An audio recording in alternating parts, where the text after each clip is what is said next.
آج انسان اس طرح جیتا ہے جیسے اس کو مرنا ہی نہیں ہے، جیسے اس کو آخرت میں لوٹ کر جانا ہی نہیں ہے، جیسے کہ اس کو دوبارہ زندہ ہونا ہی نہیں ہے مرنے کے بعد۔ اس طرح جیتا ہے۔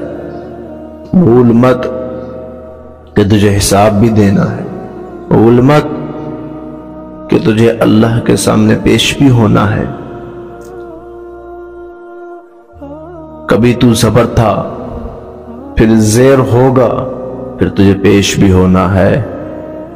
حرکتیں بھی کسی نے کتنی ترتیب سے رکھی ہیں نا، پہلے زبر آتا ہے، پھر زیر آتا ہے، پھر پیش آتا ہے۔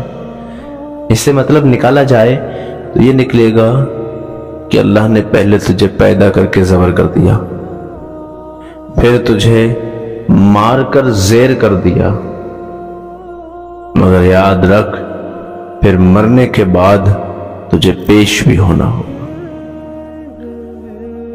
تو اس طرح جی جس طرح ایک مسافر سفر کرتا ہے، وہ اپنا سامان اتنا ہی لے کر کے چلتا ہے جتنا اس کے سفر کے لیے ضروری ہے، وہ اتنا لے کر کے نہیں چلتا کہ بوجھ بن جائے اس پر۔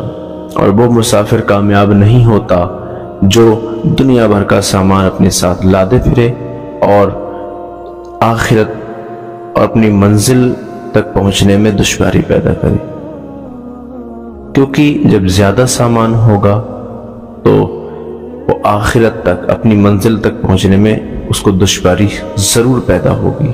اور اگر اس کے پاس سامان کم ہوگا، اتنا سامان ہوگا کہ بس اپنے سفر کے لیے کافی ہے، تب اس کو مشکل پیش نہیں آئے گی، اور اپنا ٹارگیٹ صرف اپنی منزل پر رکھے کہ مجھے وہاں جانا ہے تو وہ سیدھا وہیں پہنچتا ہے۔